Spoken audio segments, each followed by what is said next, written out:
Good evening all. I welcome you all in the lecture of True Vision organized by Vivekananda Samiti IIT Kanpur. Today it's indeed an honor for all of us that Swami Kripakarananda is here with us. He is a monastic member in the Ramakrishna mission order. Along with this, he is a great doctor and also a brilliance in his music. And he served in various hospitals, including Chennai, Mumbai, and Varanasi, and in Belur. So, without wasting a time, I would like to invite Swami Kripakarananda for his talk.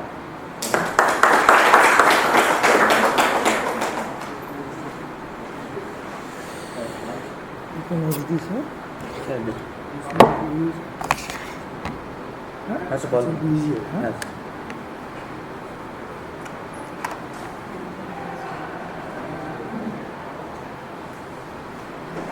Thank you. Namaskar to everybody. Today, though there is India-Pakistan 2020 is going on, it seems, I heard. So it's a pretty attractive thing for the youngsters. But today, as per schedule, actually I was told what to speak. Now I selected one topic. I named it the truer vision. Is it working? I think it's not working. Working, huh? ये on है ना? पता नहीं है. It's not on. इसको थोड़ा button. This is the title. आ जाएगा तो. आ गया. Yes. You can put on the fans, no problem. You can put on the fans. So, what all we see in the world, what all we see around us, actually is the main thing for all of our pursuits. Say it science, household things, arts, even spirituality, meditation, whatever you say. So all are centering around one thing, that what we perceive.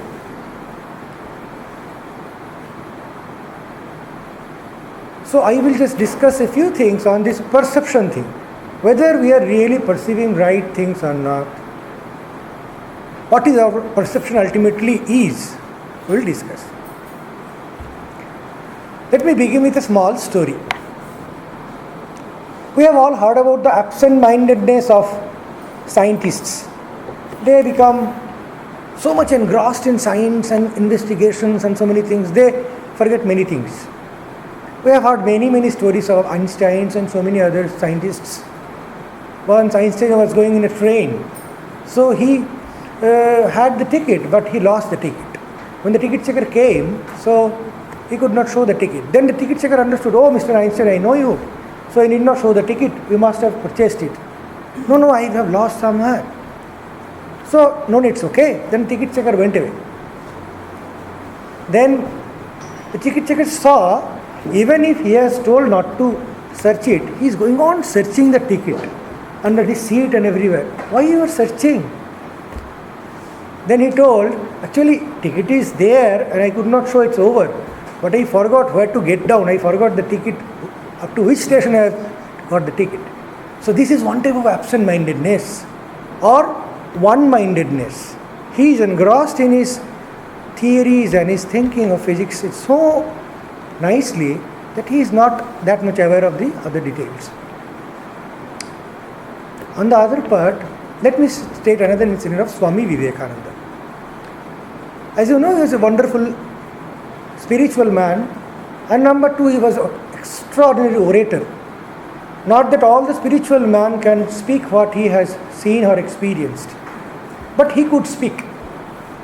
So, he gave a wonderful lecture. The audience was enthralled, and he was so happy. And he came out. He told about all exalted things, at the idea of Brahman, idea of Atman, how to conquer our real old and lower nature and get high, and how it is possible for everybody. So he was engrossed in those things, and all the people were feeling it. Yes, we can do that. And he is already a realized soul before he is lecturing, a very exalted realized soul. He came out of the stage, and one basic thing of realized souls is they are not that much aware of what this gross body is with and all these things. They have to negate the gross existence more and more and more. Then only they can get the vision of the reality behind it, not before that. Like if there is a curtain, you cannot see me. If the curtain is removed, then only you can see. So that is the prior condition. So he was adept, and he went to the green room after the lecture. He went. Then few inquisitive fellows were there. They thought, oh, is it so? You were really so great. Let me see. They slowly followed him up to the green room. So when they went to the green room, they saw that Swami Vivekananda is standing in front of the mirror and seeing him nicely, again going back. Again coming and seeing himself, again going back. Then they found, oh, this is the secret of your greatness. You are always so much engrossed with your physical things that you are again and again examining how beautiful you are and so on and so forth. Then they came in and asked, hey Swami, you are so much engrossed in your physical body things that you are going repeatedly to the mirror and you told so many high things. Then Swamiji told, yes brother, you are correct. Actually, you know why I am going to the mirror repeatedly? Because every time I forget how I look like. So I just go and remember myself grossly, who am I? Then I come back, again I forget and go back. So this is another type of absent-mindedness. Because he is so much engrossed in the real nature of him, he thinks who he is. It is so real to him. This so-called reality to us, the physical appearance and all, they are very much flimsy and it is drifting away repeatedly. So he is again and again going to the mirror and seeing. So these two types of absent-mindedness we have seen. Now, this too happens, we know, for the great people. And there are actually nobody other than the great people in any field to guide us. Suppose we have come to study here, say physics, chemistry, whatever. Now, first of all, we trust the higher books or higher people who have studied long and long. Then only with that thread we climb slowly and we find it's okay, right? Similarly in spiritual pursuits also, in all the pursuits. Now, we will start a different story with this thing in pretext. Suppose you are seeing, what is actually seeing happens? Let me see. How we see things. We know, but actually we don't know the latter part of it. It's a very tricky thing. When I was being taught about this thing by a Swamiji, wonderful thing he told me, so when you see a mountain, say, what do you see? We say we see a mountain. Then he said, think carefully, what do you see? I said, a nice mountain, a blue mountain, or a snow-capped mountain. Yes, but actually what we see. Then I thought, why is repeating? Oh, yes, I am seeing the light rays. Yes. Then he says, mountain does not go inside your eye. This is a wonderful expression that mountain does not come to my eye. When I see some good food, it does not enter my eye. What I get is few light rays, that's all. And you know all, when the mountain is there, light rays comes, when the eye is there. Now eye is converting the whole thing in an inverse manner. This is the inverse. The mountains become small and inverted, as we know, convex lens things.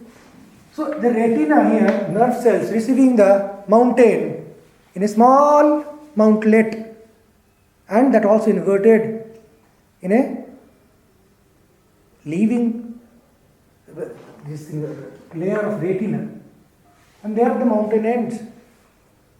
You know, here from the nerve starts, there are only just some positive negative things. Only few millimicroamperes go. The mountain is going.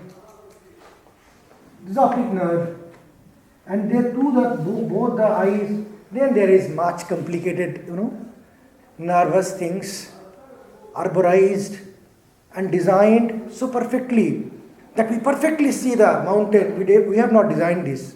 It is pre-designed. It goes to what we call optical cortex. It's in the backside.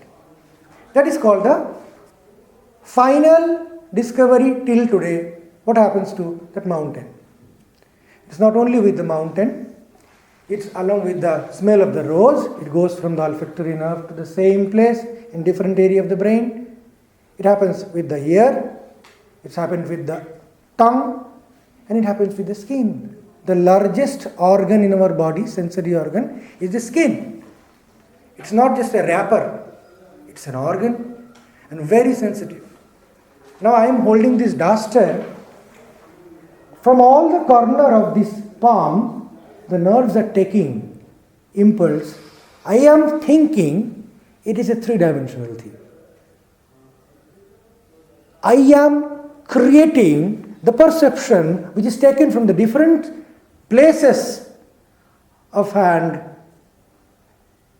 as a three-dimensional grasp. Because ultimately I am getting some nerve impulse. I am not getting the duster going inside. I say I hold the duster. So, ultimately we are coming with some iota epsilon of some neural impulses. Now, this we know. This is one part of the story. Next part, how we come to know welcome, slowly. Suppose, it is there in our Shastras also, it is there. Suppose you are seeing somebody and thinking deeply about something, what I was told about the absent-mindedness. It happens with everybody. You are thinking tomorrow exam is there, so you are thinking deeply about the exam, what to do. Now you have to ask your friend about some question. The friend was here, you just walked away in front of you. You are thinking and thinking and thinking. Suddenly, hey, have you seen that fellow? No, I have not seen him. But he has just walked in front of you and gone somewhere. So, your eyes were wide open. The light rays from the friend came on your eyes. Everything what has to happen happened. Up to your optical cortex, you did not see him. So this is absent-mindedness. Now, suppose you are listening to me, some rumbling is going on there, you don't listen to that. Now, if I say rumbling is going on there, immediately, yes, rumbling is going on there. But before that, you have no idea rumbling is going on there. So, we select what to do, what to listen, what to see, maybe unconsciously. Suppose, that's why we call it absent-mindedness. So, we all know, it happens with all of us. And we say, we did not see, we did not receive the terminal impulse because I was not mindful. So, our old rishis, they came to know very easily that there is another thing necessary to receive this information. Let us call it mind. Let us call it mind.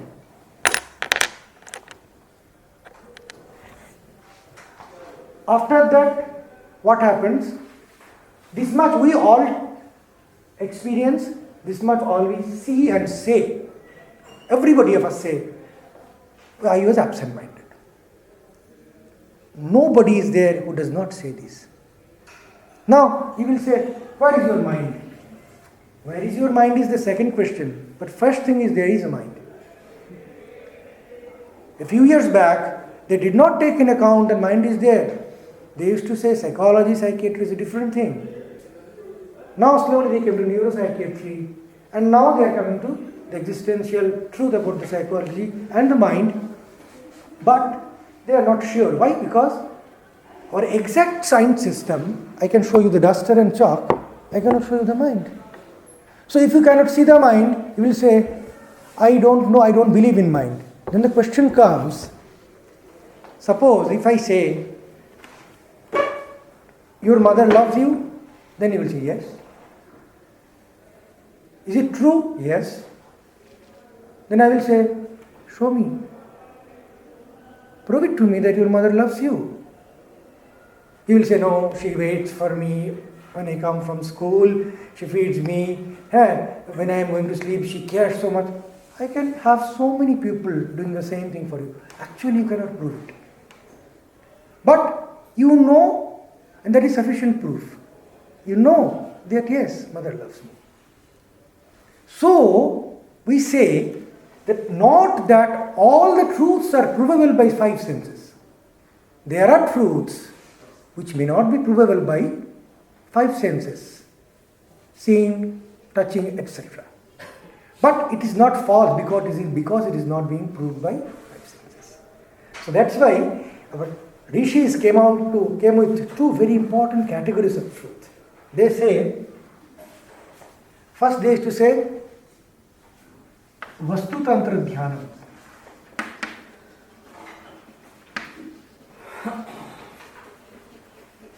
Vastu Tantra Dhyanam is Vyakti Tantra Dhyanam.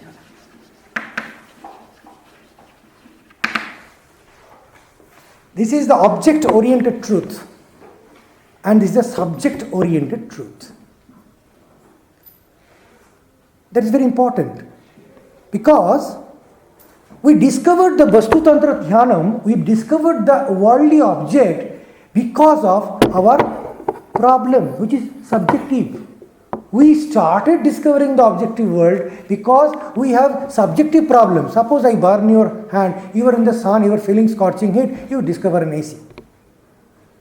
Now you modulate our natural things and design in such a way that it will give you cool weather. But point is, it started where? It started with the fact that I am feeling hot. So all the things started from this necessity. So the starting point of all invention goes to the subject, the Vyakti. This is second part. Third part is, for anything, any perception to happen, there must be three things. One is subject, and this object.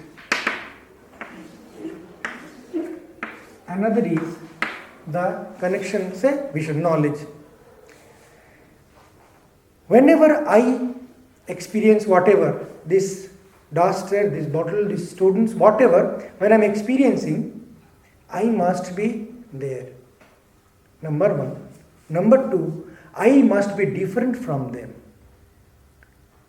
I must be different. So I see the chair. That means I am there, I am seeing, not I am sleeping, and third is I am different from the chair. I see my hand, and so I am seeing, I am different from the hand, and I am seeing that, I am there.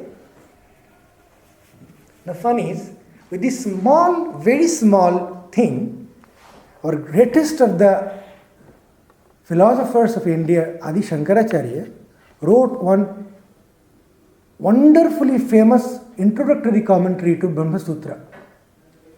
This small, very small experience, it's so common, we never go deep into it. See the fun of it. He says,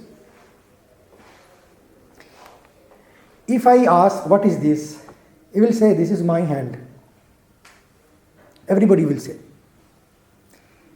If I give a nice beating here, I give a blow nicely, what he will say? Why have you beaten me? Everybody will say. No exception. Now, point is, how can, which is separate from him, you say it's me? No, it's a mistake. You will say, no, it's a mistake, just a figure of speech. It is not a figure of speech. It is an universal truth. Everybody says, we know from intellect it is a mistake, a very big mistake. But we every day and night used to be with the mistake, and we are happy with the mistake. Actually, we are severely unhappy with this mistake. This is the reason of our real unhappiness. He discovered this out. Will come slowly. Because if it is a subject, it's an object, it cannot become a subject. If hand is not me, then how I can say you are beating me? I should have said, why are you beating my hand? It's okay. Not me. So what is the problem? So we'll come. Now these three things. One is subject and object necessity. And subject can never become object. I touch everything with the tip of my finger, but my tip of my finger cannot touch the tip of my finger. I cannot see everything through my eyes, but my eye cannot see my own eyes. Cannot do that. So subject cannot make itself an object. And there is a nice word in our Sanskrit philosophy. It's called kartri karma virodha, subject-object contradiction. This contradiction cannot exist. It is a contradiction.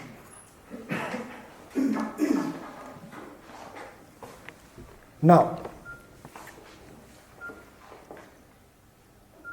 this much we have come to know, this much we have seen. But the problematic part is another existential truth. See, what all are taking is absolutely universal truth. No exception things we are taking. This is one universal truth, that this why you have beaten me thing, me and my hand, this one. Second, one nice thing actually. This we all use it. And our search for the truth done by the rishis, and the greatest of them, they are extremely brave people, Swamiji says. You have no idea how brave they were. So, they came to know that if I have to get into truth, I have to catch hold of truth first. So, second truth is, suppose you are seeing this duster and all these things, your result is going to come, you have gone to the notice board, you have seen, you have failed, you are so sad. Your father will come to know everything. You're so sad. Your Moro sitting in the room, suddenly you felt sleepy. You went to sleep. Slept off. You don't know when did you sleep.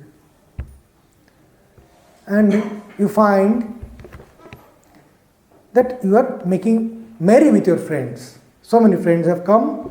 You are making a lot of fun. You're so happy eating sumptuously, making merry and running around. So happy you are. 3 friends are there. You are there. There is a table full of food and you're eating and gossiping. Suddenly your dream broke. Then you understood, oh, I should not be happy.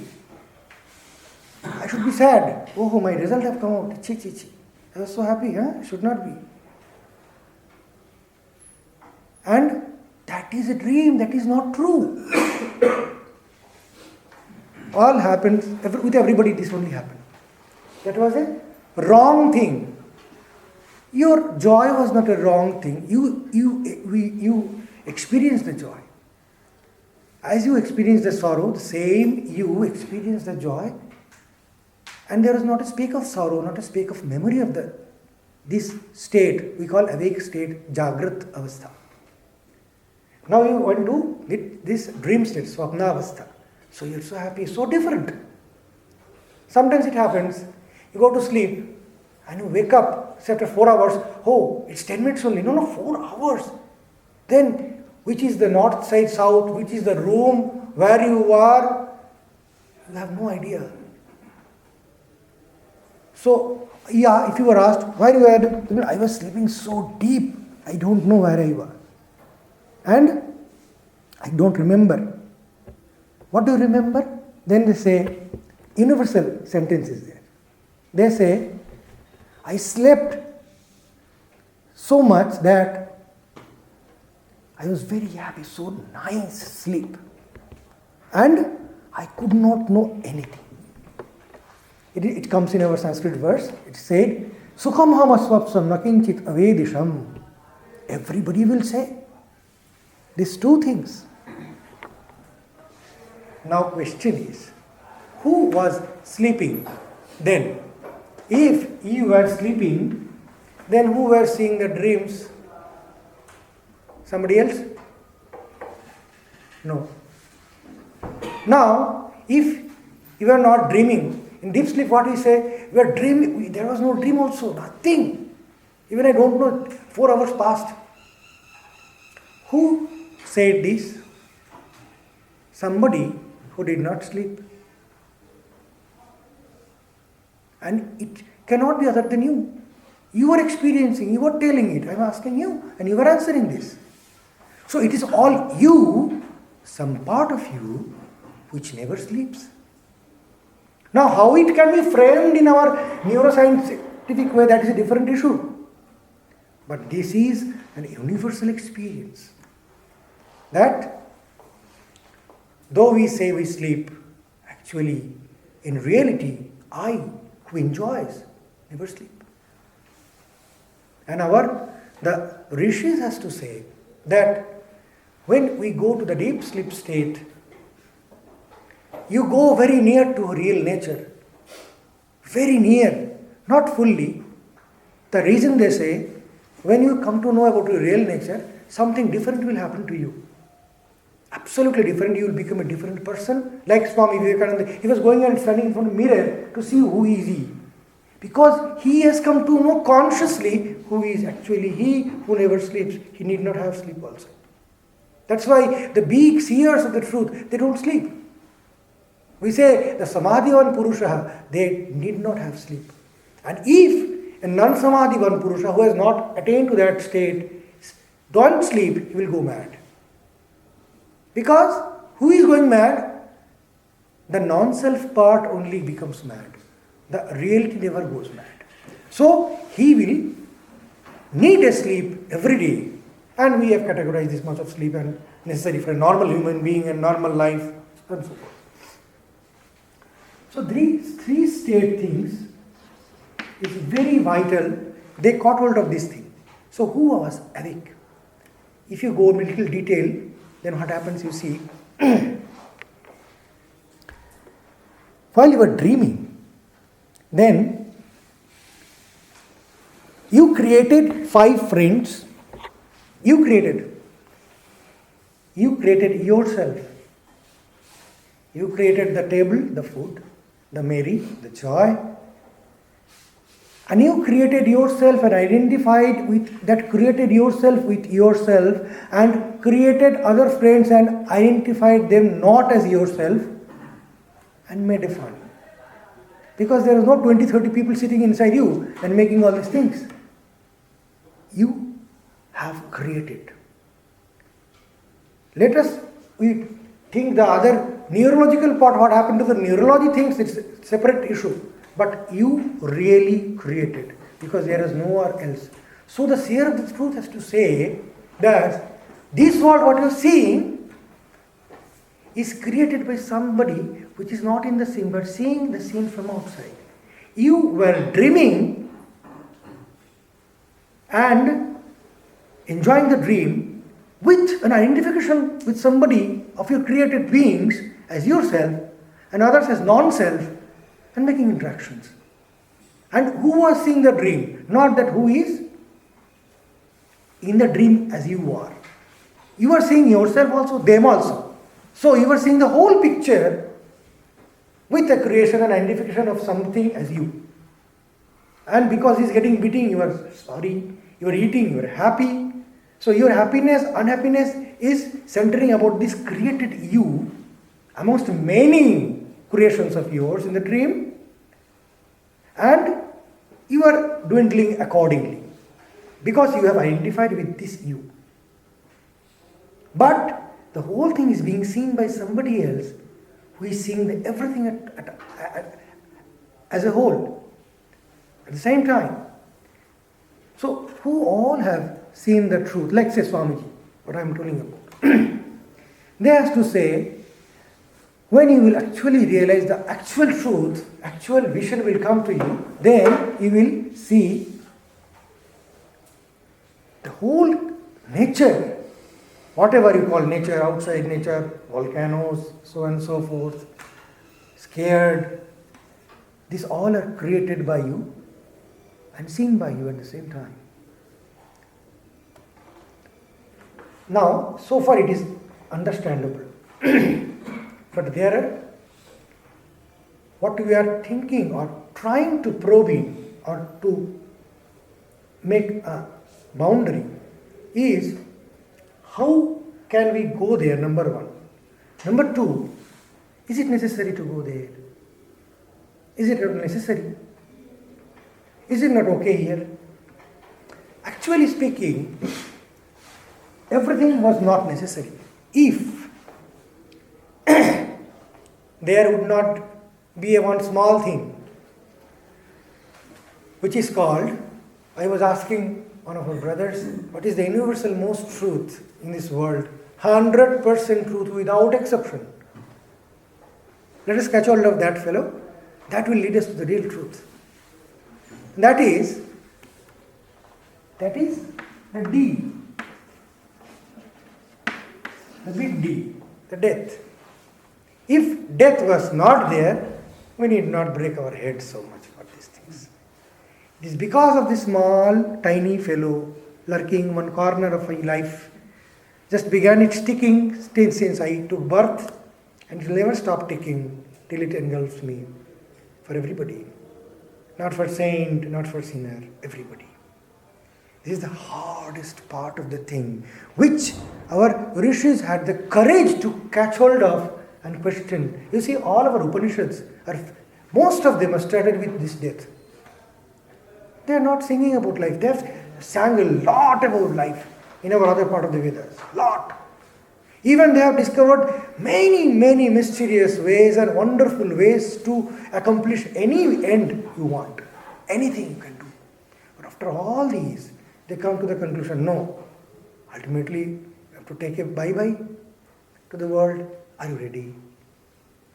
If you are not ready, then perhaps you, with all your wisdom and all your fellow patting, you are not wise. You are not wise. So, they had the courage to go to that truth and ask, what is next? No answer. No answer. Who will answer? It starts with this. When we know all these things. Nachiketa came to this Yama, very well-known Upanishad, Kathopanishad. So first question he asks that Yayam prete vichikitsa manusye astitye ke namastyeti chaike etad vidya anushishtastvayaham. In this world, everybody dies, and few say they exist, few say they don't exist, so many confusion. I want to know this much only, nothing else. Then Yama comes with all his presentations of big, pleasures. You will become the thousands and billions of years king in the world. I can do anything to you. Just take it. Don't ask. Then he stuck to that question. He gave wonderful conclusions that he said, Navityena, that one of them is wonderful, small boy. We don't know if he existed or not, but the wisdom is wonderful. He says, Navityena tarpani manusha. When he's going on pantering, when going on questioning, you take this. Then he says, wait, Navityena tarpani manusha. Human being cannot be satisfied by any amount of pleasance and presence and pleasure. No. Just because he's going to go away. Suppose you don't like chicken curry, no problem. Chicken curry will be in front of you, you'll be happy because I don't like it. You take. You like chicken curry. So every day you need one plate for you. So you're so happy every day you are waiting for that. Now, at the end of the life, when you are, suppose you have a bad disease or you cannot eat, the fellow who did not take chicken curry, he is okay. But who used to take, he is so unhappy. I cannot take that. He is so sad. So, thing is, when I have to give up things, I have to give these things up, then if I catch hold of tightly, then giving up will be a problem. That will be tug of war. So, what we are thinking that I am very happy, actually I am preparing a big ground to become absolutely unhappy. How to become endlessly unhappy? I have so many things to give up. So this small problem, it is not that so anybody is giving, hey, you should give up. No should business. Thing is, I have to. Nobody has given a special plug-in to me that he will die and he will not. Everybody is plugged in with the same problem. So that is why our rishis were very much inquisitive and they had to go. Why they need to go deep inside, dream and all these things? You can jolly well make some nice food and eat and nice, happy. Now in our today's turn, make buildings, make cars and plenty of money in the bank, finished. So happy. Do you? Are you happy really? I don't think so. But why the rishis had to go? Because of this small fact, which never quivers, which never announces himself, which never proclaims himself. The small fellow. Now what happened? The Guru of Swamiji, Sri Ramakrishna used to say, you see, if the world would be true for the three kalas, I would have wrapped the whole, his motherland was Kamarpukur. I would have wrapped the whole Kamarpukur in gold. But because of this small problem, it is not true, he could not touch gold. That is the problem. That is the smartness of mind. See how the mind has to be honest. We don't suffer because we have lack of information. Because you are dishonest. That's why you suffer. That's why you have to have a truer vision. Right vision. At least you must commit that, yes, I know. Even then only I can come to know I am wrong or right. I need not make some groups. I need not make he said so, quotes on quotes. Not necessary. I am sure that where I am. Because my life started with a birth and going to come to a death. Now if I understand this small fact, then I can have a good vision. Now we'll come from this one. This small fellow left. Very important thing. So this is undiscovered. Means we cannot discover in our day-to-day life like this. If we have to discover it, will be very, very intelligent. What we call as meditation. We must be meditative to discover. You, when discover something in a microscope or an electron microscope or whatever scope, you need to think, you need to observe in a silence and absolute seclusion. So, similarly, you have to do the same thing in seclusion, in absolute seclusion. There, already Sushupti has come. See, that light is gone. So we cannot see each other. So how we feel? And see, our problem is where the same thing I told, that our Shankaracharya's wonderful discovery is me and my paradox. I say it's my, immediately I say it's me. So he is condemning like anything. He says, like you are telling, like light and shade, they cannot coexist. You say it coexists. What is mine can never be me. At least never be me. It has to be separate from me. Otherwise it cannot be mine. Or others, whatever. The moment I see mine, that means I have perceived it. The perception itself says, I am different. That's why I perceived it. It happens very quickly. So this thing happening every moment with us. That's the problem. Now, they say, the rishis discovered in the meditation, suppose I see you and recognize you, it happens very fast. For we people who have the neocortex and developed things and psychological understanding, for them it happens with other multidimensional things. They say nowadays that suppose a person, if he is capable of adapting happily with a group of people of unpredictable nature in nice way, then he must be having a brain using the capacity much more than the existing supercomputer. So many factors we are always analyzing, knowingly or unknowingly. Always. So that is the capacity of the brain. That also very little, very less in amount. And it happens so fast. So many calculations fast. I am not aware. I don't know. So what we do in meditation is, we slowly we catch hold of that specific things, that how it happens, let me know. Then they say, when it comes to the cortical things, now I am absent-minded by a different obligation. I was thinking of my subject. It shows I have the capacity to what we call withdraw my mind. But it was done as an obligation to my work pressure. But it can be done, the yogis say, it can be done willfully. I can take my mind away from my body. It is possible. So nice, you see. It happened with one of the brother disciples. It is recorded. It happened with most of the spiritual people. But one of the brother disciples of Swami Vivekananda, Swami Turiyanandaji. So he had a big, bad carbuncle here. So he was also similarly adept a yogi. So when he was, that time there was no anesthesia, nothing. So it has to be taken away. Doctor came with his crude knife without anesthesia, some ether and all these things, some cooling effect. So he started doing that. Then he told, you want to cut that? Yes. Wait. Let me lift the mind away. You do it. So he did. After 1 minute, do it. So he simply did, bleeded and so many things. He created the whole thing out. He was all surprised what he is doing. Maybe diabetic, no neuropathy, something is there, no neural sensation at all. So he took it, no problem. Done is done. Another boil came out, the same Swami. So the doctor came, he thought it is nice, no sensation. So simply I will cut it.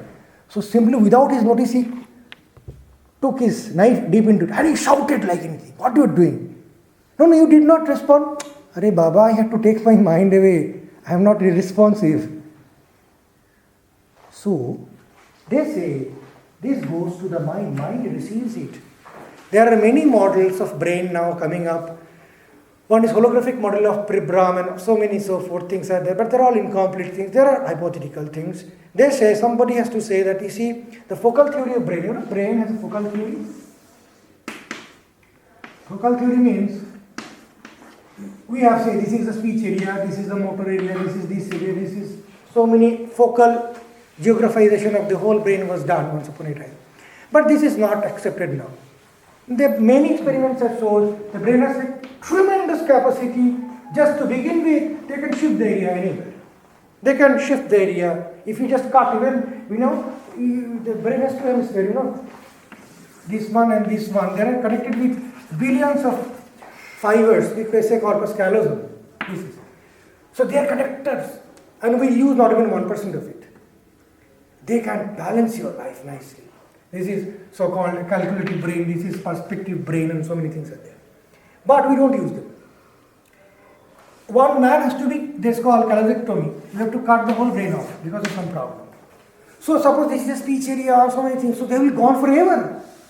But it was seen, this brain is taking part of whole thing is doing, everything. And that brain can do many more things which was hidden. We call them savants. Savants. Savants are exceptionally talented and otherwise severely idiotic people. They have some brain injury or disease. So what happens to them? Suddenly they spring out with exceptional talent and other talents are absolutely gone. There is still one person, I forgot the name, he is surviving somewhere. So what Swami Vivekananda used to do by his mental caliber, he is doing by his disease. What is doing? That fellow is now, he sits in the library. He goes on turning the page and he memorizes everything with just turning the page. Whole thing photographically memorized inside. And you can ask any question, he can answer. Swami Vivekananda did the same thing, but not as a servant, of course. And he was questioned, what you were making jokes or what? So he told, this is the thing, it can be done. So he says it can be done. And he says anybody can do this, if you can concentrate on that time. And surely it is not perhaps anybody's so simple job, but he says it is potentially hidden in everybody. That is true. Now the yogi has to say this, mind is not also the final thing. When you go to sleep, what we say as mind, the definition of mind according to the religious things, that which sees things, defines, making pictures of things, that fellow is mind. So when you don't dream, they say the mind is also taking rest, is sleeping. The mind is put to sleep. When you dream, the mind is not put to sleep. That's why who they dream more in old age, they always complain to us, we don't sleep, sleep is full of dreams, I don't sleep, I was all tired of dreams. This one type of things are there. But you put the dream to sleep. That means you put the mind to sleep. Then also you are awake to see that you have not seen anything. Suppose you are given to catch a black cat in a black room and you were tied from outside for half an hour and you brought out and you say, what I have seen? I have seen nothing. To say, I have not seen anything, you have to become wide awake. You cannot sleep. If you sleep, you can say, I was sleeping, I didn't see. I did not see a cat means I was always awake. So there is another thing which is always seeing things, which is reached every day by every one of us in our deep sleep state. You know that in our medical term it says NREM and REM sleep. REM sleep is a dream sleep and NREM sleep is a deep sleep according to the physiological counterpart. It may not be true also always. They presume by electromyograph and all these things that REM means rapid eye movement, so is perhaps dreaming. We see the cats and dogs also. And not moving means he is not. And it's of course a very nice 45-minute cycle. Everybody has. If you don't sleep, you will go mad. Why? Because then the mind also put to rest. Now, that fellow never sleeps. That fellow, and you are absolutely fresh after the deep sleep with this seer never sleeping, which is inside you. Now, one of the meditations they say, you have to think or see it or find it out by your will, not as a natural course of sleep. There are three ways to go to that fellow. One is sleep, we go every day. One is sleep, we go every day. Another is by disease, say coma. That fellow goes to that place. Another they say, and that is samadhi. But the results here are the same. Here is different. So they found, you need not believe in gods, you need not believe in Shivalinga, all these things, you need not believe in flowers, sandal paste, all these cumbersome things. No, not necessary. We don't believe in it. But believe in your experience first. And you see that if you, so far we have understood, if we can go to that fellow, we can easily put them to sleep. Anything we can put to sleep, no problem. Not only that, after all, this big D is there standing for us. So everything will go to sleep anyway. So what we are doing ultimately? Let me find out the way out. It's not a choice. You have to find it out. Otherwise you are attached to these things. Whole thing. In our Yoga Sutra, it comes wonderfully. In 3 small sentences, there are 700 verses. On 3 verses, they have completed the whole thing. They say, Yoga Chitta Vitti Nirodha. This is Chitta. What is Yoga? Control it, all make it equanimous. Equal, tranquil, no turbulence. Tada drashtu swarupi avasthanam. When you do this is the drashtu, means the seer. It remains in his own nature, which is eternal, infinite, full of bliss and consciousness, but not attached to anything hodgepodge. Suppose you are born a diseased, whole life you will say I am diseased. You are beautiful. Oh, ego, so much ego. I am so nice to look at. One boil comes, you go to the immediately apply some cream. I am old. I am young. So many problems. We attach ourselves. And we suffer. We think we enjoy. Actually, the more we enjoy, the more we make our pave to suffering. Just now I have told about it. So, tada drishtu swarupi avasthanam. One, when it is off. Third verse is vritti sarupyam itaratra. That is very important. Vritti means this is a, suppose this brain has given some signal. So vritti is just small, I will tell you. Now, this is given the neural signal. Now, suppose this is the mind, like a lake. It has come like a stone. So there is another wave in the, it is not, electricity is gone. This is mountain, rock. Has come the light. Light has gone to the electricity. Electricity has gone to the mental waves. The mental wave, they call vritti. So, this fellow, by some problem, we call it ignorance. There is one layer of ignorance, that's why in deep sleep when we come out, we are still ignorant. Because this veil is not removed, they say. It is very subtle. I am quoting all the experience of the seers, the inner scientists who have discovered these things. So this veil is not removed, that's why we cannot enjoy this fellow. So because of this shiny mirror, suppose this is a duster, I cannot see myself. I see light, duster, yellow. I nicely rub it and make it finest matter. It becomes smooth like a mirror. I can see myself. See? I can see myself in a thing which is not myself. Similarly, they say, see, this fellow is seeing its face in it and thinking, I am that. Like a moon is seeing its face in a river, is dwindling. That fellow is thinking, I am dwindling, dancing nicely. Suppose they are conscious. So, this fellow, when it is not in Swarupa, what happens? It thinks that vrittis are me. As I told, this is me. Why you have bitten me? Now what is this? This is my hand. And again, this is me. So, vritti swarupyam, the vritti and me somehow become one. And I am thinking, I am dancing. I am moving. It is me. But when I am asking you, but dog will never answer, this is me. This is my hand, dog will never answer. It will always identify this is me. Because of intelligence, oh, this is not, it cannot be me. But always I know, is there is a Bruno, there is a carbuncle, you are always worried. You are not worried about the other's hand. But you are, why? This is me. So this is vritti sarupyam itaratra. Now what happens? When we really go back to these states, then what we find is, it's a miracle thing happens to us. Number one happens that I am, first thing, I am always in consonance with truth. Because it starts with death. If death were not there, I will not go and discuss this thing. This is the first truth. Because it's haunting everybody. No escape. No escape at all, 100%. With anybody. No, बाद में सोचेंगे. Okay, no problem. But सोचना ही पड़ेगा. अभी है तो बाद में. It's a different thing. And we actually, it's defooling ourselves. Suppose you have a crack in your house. अब बाद में सोचेंगे गिरने तो दो उसके बाद सोचेंगे. We never do that.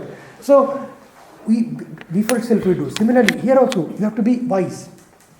Second thing is, now because death is certain, I will not hang myself because anyway I will die. So suicide is not the conclusion of the truth. First thing, nobody will commit suicide. See, if it is first good thing. Second thing, when you think deeper and deeper inside, when you really want to see that what really you are, in the deep sleep state, so happy, then you know that I have experienced, so I have all the possibility, I can re-experience the whole thing. Only thing, I have to do it myself, not as a natural phenomenon. I told you 3 processes are there to go to the same state. Then you come to know that this body, this clinging to these things, and body means the whole sense, and you will come to know slowly what all you see is because of the senses. I see color because of the eyes. I feel it's 3D, three-dimensional because of the hand and all these things. That's why it can be simulated. You see, so many simulation things are there. Now, movies and all have come. Many rooms are created to simulate the whole thing. You'll be afraid like anything. So it can be simulated. In a movie, yes, if you're going, it's a movie only one plane, but you are thinking I'm going to train. And you enjoy it, otherwise, simple, no train, there's only light race, you'll never enjoy. All are giving line because there is a train going inside. So, all the world you see, these are actually made by these senses. Actually, that is not the same thing what you see outside. This is not the Jagat. It is created. And at all, what you see, they don't go inside, they don't plunge in you. You get some rays, some electric. If you think that way also, you'll be surprised. Are it really it is so? If I am a scientist, if I am a rational being, it is true. Then how can I going to react like that in this way? Dil toot gaya, khudkushi kar li. What dil toot gaya? So, this is not possible if I think in a rational way. We are saying we are rational. We are theoretically knowing things. And you know, theoretically not knowing is good. But theoretically knowing and not practicing practically is hopeless. That is making us, giving us a false impression that I know, but actually I don't know. For them it is an incurable disease. Yes, I know things, but actually you don't know anything of it. But the person who does not know, nahi huzur, hum kuch nahi jante, boli. At least in a position to learn it. But you are not in a position because you have locked the door nicely. So that is the problem. When we really take to that real position of your real nature, one thing will come to you that they say you will see that everybody has the same nature inside. Swamiji say potential divinity. Everybody is potential divinity. Swamiji was dead against always. If you give one thing less of it, no less, he says, I believe in only one God who is the sum total of everybody. Means what? All these jada bodies, all these mass of lumps of muscles and bones are what? No. The internal nature, that's all the same. And they have discovered it is indestructible. As you cannot destroy death, you call upon any god. They will not come and prevent the death. See, the truth is how nice. No god, nothing can prevent it. That will come to you. So still we are praying, I should do. We all do. We cling to our life. That is a paradox. That is a problem. And that is what we are solving actually. Buddha have solved the same problem. He was a nice king. He saw, I have to die like this. Simply he understood the whole depth of it. He ran away from house. We cannot stay like that. He was feeling sad. Because that time he did not realize, he did not become Buddha. But he understood by his interest. See, this is the difference of the great being and us. They have a very honest intelligence. We are having dishonest intelligence. So our work is to do, make it honest. Make it honest. And this honesty of intelligence, if you start practicing, you can become excellent in any field. Just because of these things. You know why business people fail? Because of these things. They don't know what business is, what professionalism is. Anywhere, they fail because of I am not studying, I am showing I am studying. Why? Don't study. And keep it to yourself open that I am not studying. Second thing will come is, you will lose all the petty-mindedness. Grouping, differentiating, quarreling, small things. Now, if you come to know this, death, full of good things. If you embrace the fact of death, it will give you billions of good qualities to you immediately. What Suppose you have gone to picnic. You have some fights with that fellow. You don't look at this fellow, is not good. You have a good friendship with this fellow. Now you are maintaining that samsara with yourself. Then you have gone to picnic. What happens? With the hardest, hardcore enemy of you. How are you? Hello. You'll make a handshake. Oh, nice. और उससे बात नहीं करेंगे तो he will say, अरे आज picnic छोड़ दी यार, हर दिन तो करता है, 2 पल के लिए आया फिर भी ऐसे करेगा क्या? So don't go in messy things because you are come to enjoy. कोई रो रहा है बैठ के, अरे चलो यार खेलो ना, चलो आज चलो खेलते कुछ करते. See, you are having a heart not to give in pain to others, to forget all the problems. So is now, this life is not a picnic again. You come for a few days only. So why to waste time? What he is doing, what I should do, he is getting. No. Who knows who will go? When? Same thing is this picnic of life. So immediately after, when you understand this big deed and start doing this, going to this seer, what you will see is absolutely different world in the same world. We call it as paradigm shift of the world. The same you will change. People will say, he has become changed, completely so generous, so joyous, always full of joy, full of positivity, full of possibilities, full of inspiration. He never who really has shaken hand with death, he will always inspire others. Because we know for a few days, I will do something immediately. Do. And who has not? Life we call loving for the life. What their life? We decry others. वो ज़्यादा कर रहा है ना, उसको टांग अड़ा चल रहा है. Everywhere is going on. Everywhere. This is we call love for the life. This is called messing with the life. If you have to live and love the life properly and become real generous as your own nature, not copycat, then you have to go to this fellow and you have to go to this fellow. And always know one thing, in this secret, if you want to meditate at all, because Swamiji has given elaborate instruction how to do this. Always remember this fact. This is a very important gold standard. You can never afford to forget. I tell you, because we every moment forget this. In meditation, if you try to do, you will forget this repeatedly. Whenever you see dream, you imagine something, you say, I am seeing my mind, and always know, if you see that, it is not you, it is different from you. I have known one case, a very severely degraded psychological case came to me, absolutely depressed, weeping at every moment, anything you can, weeping, I cannot do anything, shattered. That fellow was given electroconvulsive therapy also, other therapies also. Nothing helped much.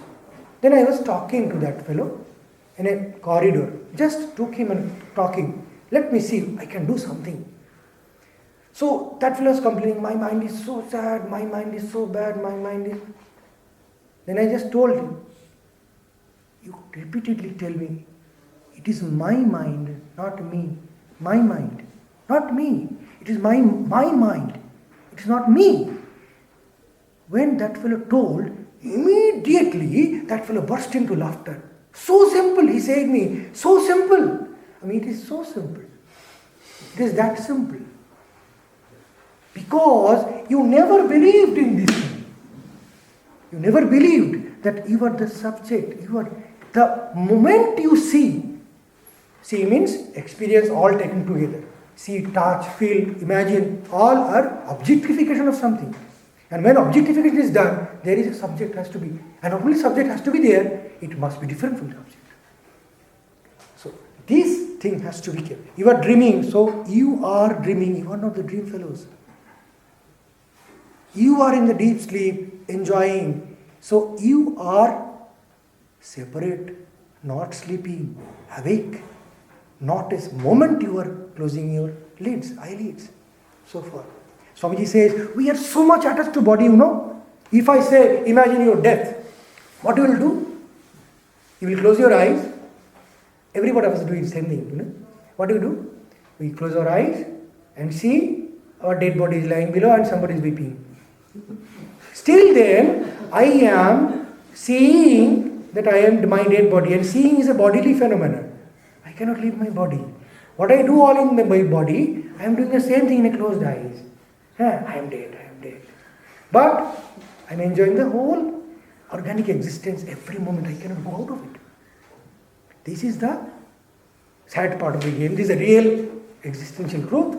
But way out is, now so far we have come to know these things are all true. These are not stories.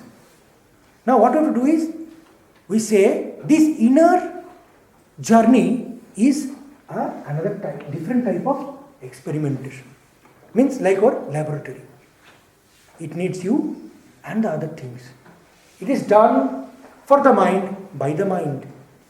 No instrument. You close your eyes, what do you see? Darkness. Finished. No.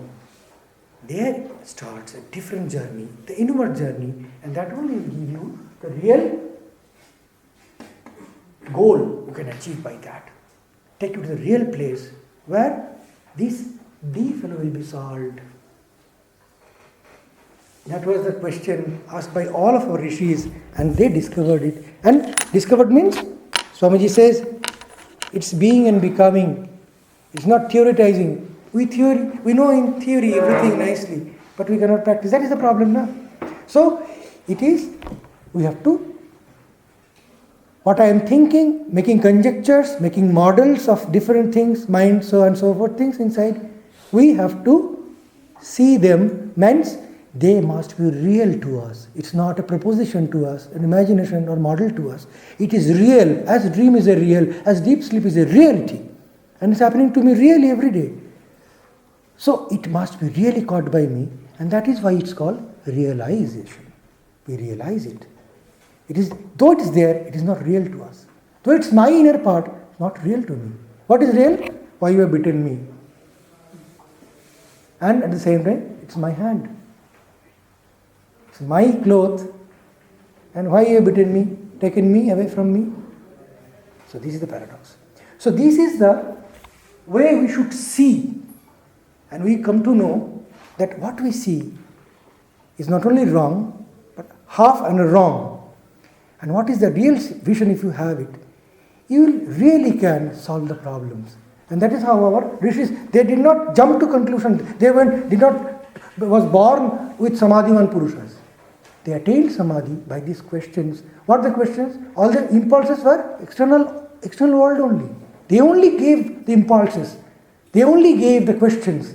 And they solved it inside. So, thank you very much. Any question?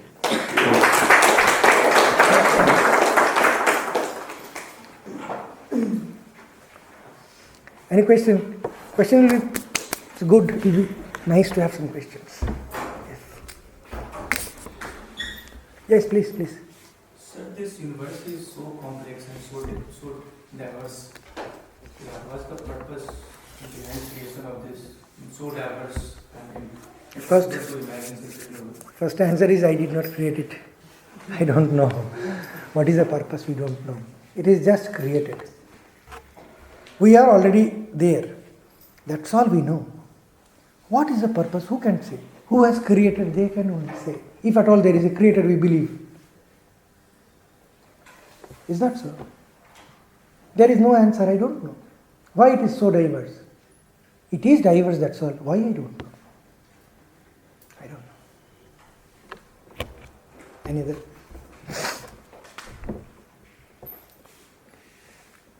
It was question to Swamiji also. I remember he answered, I was not in that meeting where God decided to make it diverse.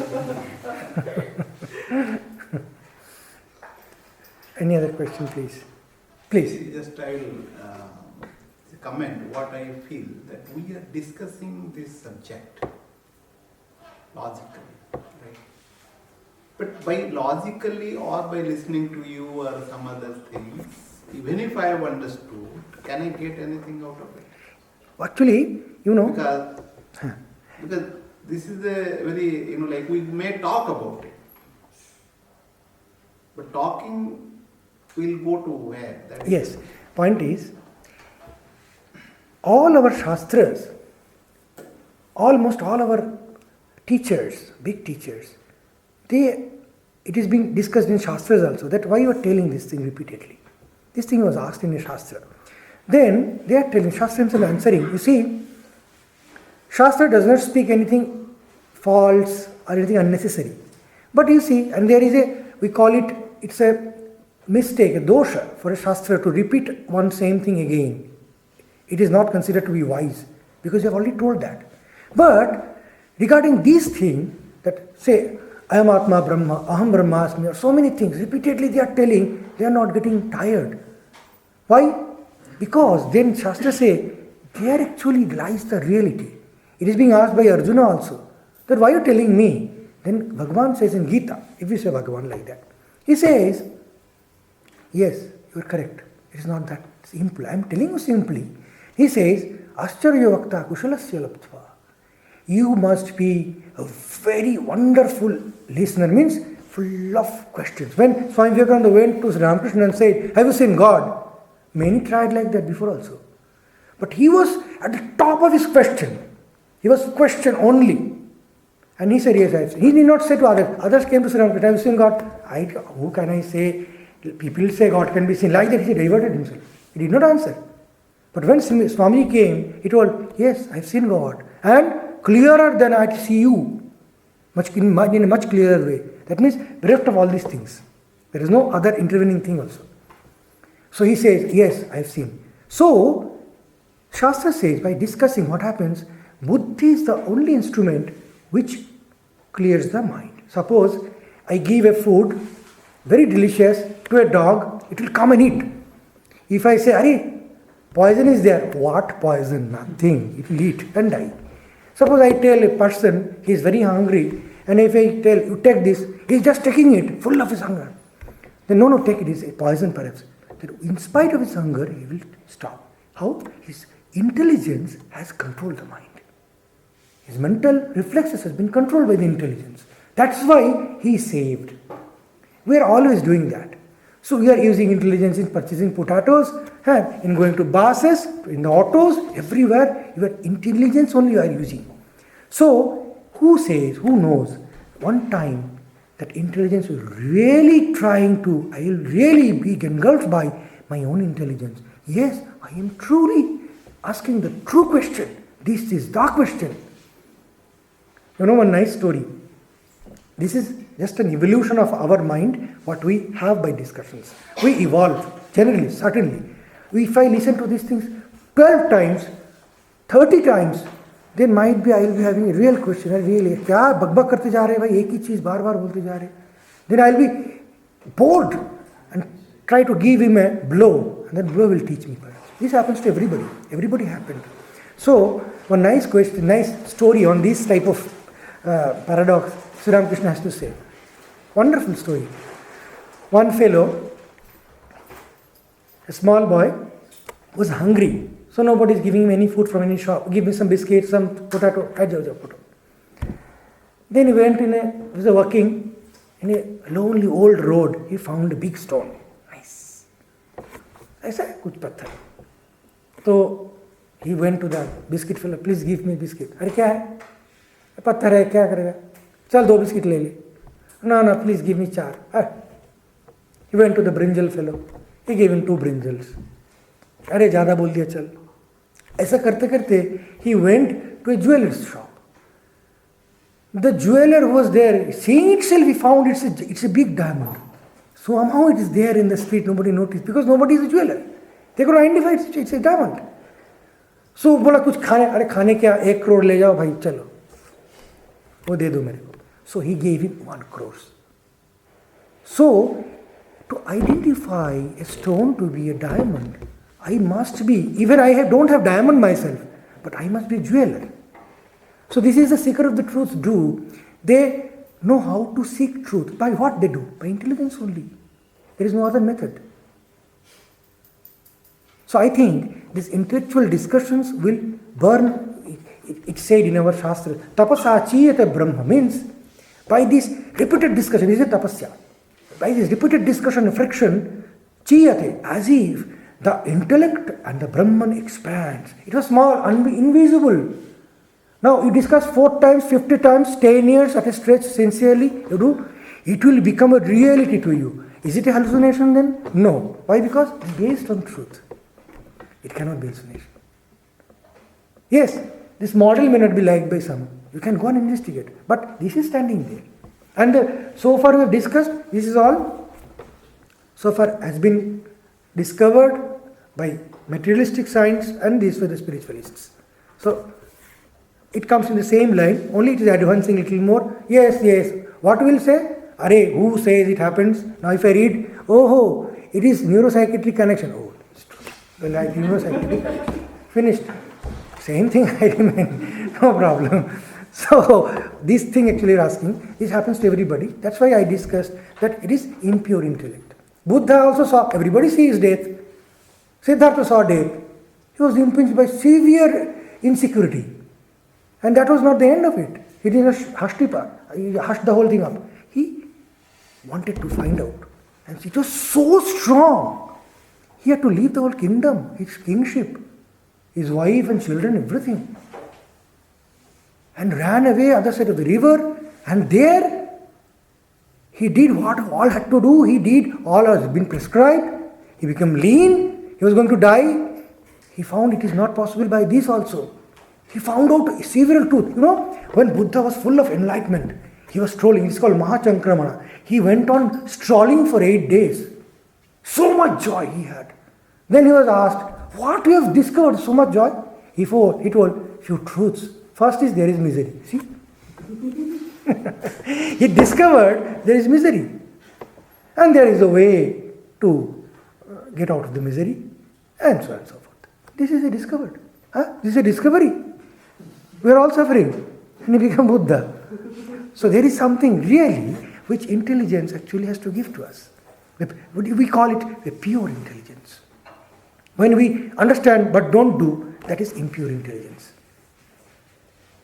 So that is actually the Shastrakaras has to say, this impurity of intelligence goes away. It becomes thin and thin and thin.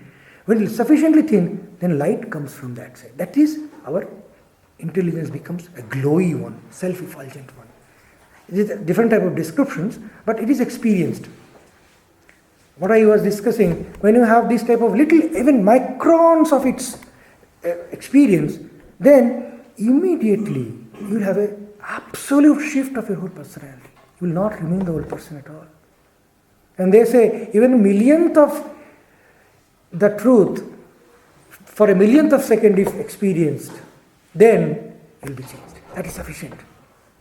Ramakrishna used to say, suppose a room of 200 billion years of darkness, you found a room inside the earth. Now if you put a matchstick, burn, will it take 3 days to remove the darkness? Immediately it will go. So this is the example he gives. That, do you think it will take 4 days or 5.5 days? Immediately the darkness will go. So this is the power of truth. Immediately it will cancel the ignorance. And this is the only process they say. The buddhi only we can do that. Because we cannot be muti. We cannot mute ourselves. What should I do? My buddhi is not satisfied. I am going to potato shop. Now, my buddhi is telling it is a rotten, it is giving me, I will never take it. Never I will take it. I will throw it away. Because my buddhi is not satisfied. I have to satisfy these things. So I have to go through that avenue. So I have to take these things to avenue till it is convinced. Because I know I am not doing some, baseless job. There is a base of it. That's why. Please. That means there are the different levels of realizations, or there is only one realization? So far the truth is concerned, vision of the truth, there is only one. But sadhakas, so far the sadhakas are concerned, they are slowly advancing. As Swamiji puts it nicely, suppose you are going towards sun with a rocket, on a rocket. Now every time you see the sun, it's bigger and bigger and bigger, different sun, much warmer. But you have not reached the sun, but it is all different sun. Are they contradictory? No. They are the same sun, but you have not yet reached the sun, but you are advancing towards the sun and you are experiencing different. So different type of realization you are telling. But if you are to stick to the realization, this is one. You have to go to the sun. You actually experience that you are different than what actually you see. Means the difference between the seer and seen.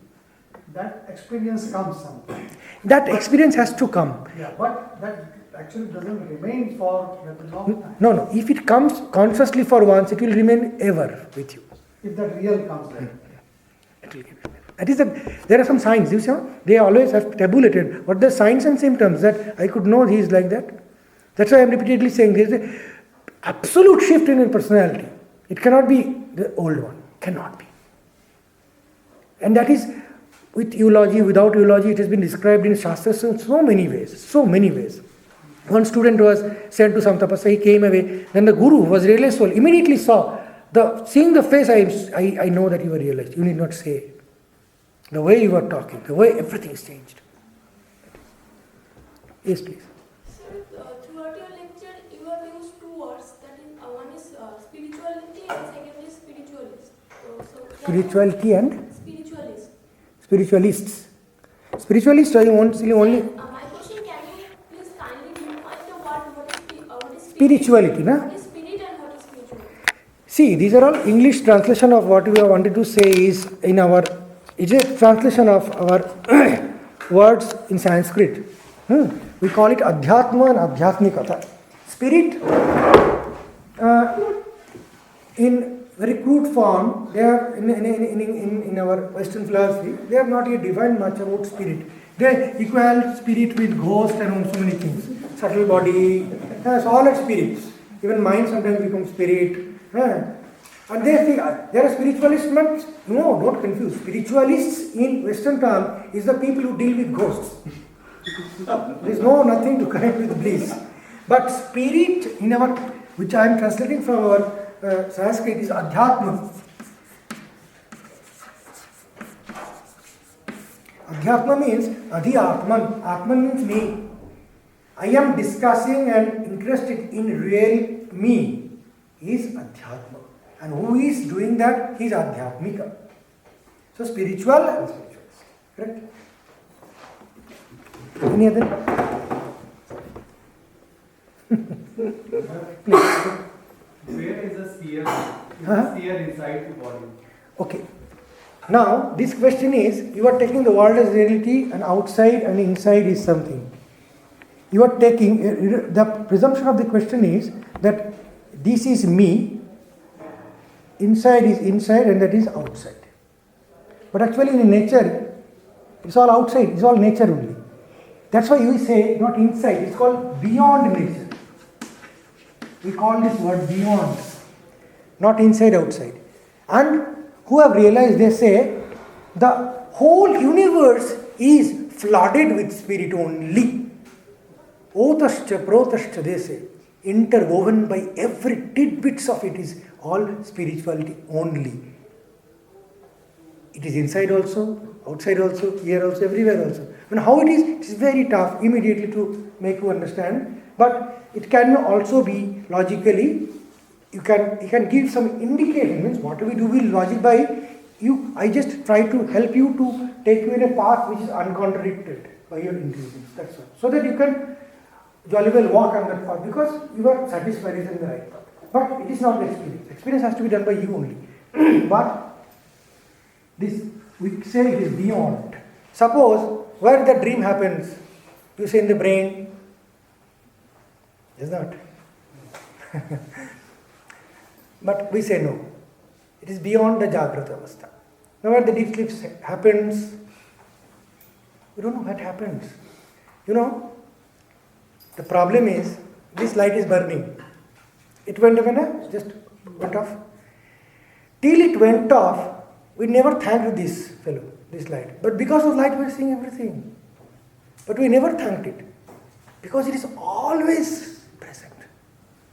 So, our inner self, the real nature, is always awake, no. He never closes his eyes.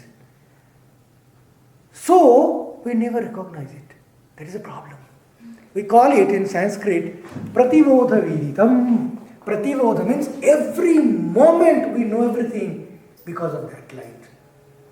But because it's always present, we never, the child is playing, children are playing nicely. You put off the light, they will all shout and cry, they will all cry. You again put on, they are happy. They never thank the light because of the light they are playing. Because of the absence of light, they will all die. In their play, they don't recognize. Till the light goes away. So similarly, that Atman is Prativodha Vidita. Always, it is a very nice concept.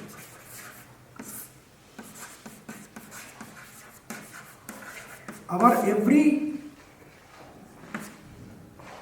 understanding is because of the every moment existence of that. Because it is never dying, there is a problem. We never feel its absence, even presence. So, something you have got. What is Prati bodh means, prati means each and every. Bodh means anything, any understanding, any feeling, any perception. Bodh. Behind every perception, it is there. Any other thing?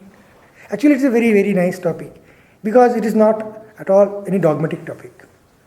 This is all our rishis also discuss the same thing in various metaphors and stories, but they have discussed wonderfully wise sentences, wise things. Every one sentence is tough to understand.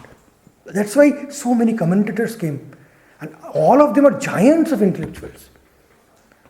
But our Shastra, we say, Smriti is, say, Gita, Ramayana, Mahabharata, Smriti. Smriti means story is based on the principles. But Shruti is Vedas, which are the principle condensed. There is no story business, nothing at all. Not a single unnecessary word will be there. So that is Shastras. Now they say that is the encoded knowledge. Somehow we have got it. Now there also Swamiji said why we got it. That's a different story. But this is I found myself, when I was a student also, I was not a believer of God and the Narayana, Shiva. Let it be there, no problem. I have no problem with them. They also have no problem with me. Why should I go and shake a hand because I have to pass some exams? Not necessary. Nice fellow sitting there. But this is not like that. This is my problem. Adhyatman, it's my problem. Adhyatman.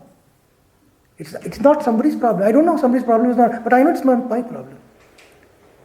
So when I take as my problem, when I repair my house, I'm so much careful. When I repair others' house, I'm not careful.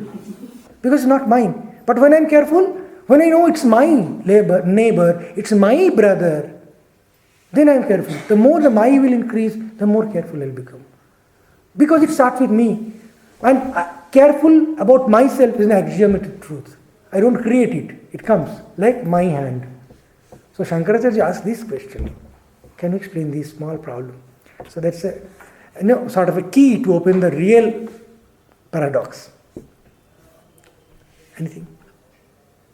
Then I think it's sufficiently long lecture, big lecture. Anyway, very much pleased that you have listened to this thing and I could share some of my thoughts. And I'll be very happy if you continue this thought process because it is your own thought, it is your own thing, not somebody else's thing. And the more you will be thinking, in the beginning you may be feeling a little depressed because the blue and pink dreams will be a little shattered, but you will be highly benefited after 3 months. If you just do for 3 months properly, you will be extremely benefited and you will be the person of fairest heart and fairest thoughts and all positive things. You need not create and copy positivity from others' books. You will be a source of positivity. You will be very much positive. You will never see any problem with any seniors also. Because he is trying to find a way Sri Ramakrishna used to say, when a small calf is born of a cow, that fellow does not know where the milk comes from. So he is going on pouncing on the horn, on the face of the cow. Cow is standing, mother is standing quietly. Ultimately that calf gets the milk. Then he is engrossed. So similarly, all the people who are committing sin, so far we say, they are all trying to find out the joy. They are heading the wrong way and they are getting injured. That you can see if you just do this thing. You can see that properly. You will be very blissful in yourself. Whether you radiate it or not, that's a secondary thing. So I am very much happy that we have discussed this thing and something we have shared, and I'm sure if you do this, and it is very much elaborately said. Same thing I have said what Swamiji has said. In his Raja Yoga book, it is there. Of course not full, there are many other things, but majority of it is from Raja Yoga. Small, thin book, Raja Yoga. It's a very, very nice book and read by many of the students. By reading that, many of them become very good people and many of them become sadhus also. Just by going through this book, it's so powerful thing. So, not that I am promoting to become sadhu or something like that. Don't think. It is your choice. But that will make you happy. That I am sure. Thank you.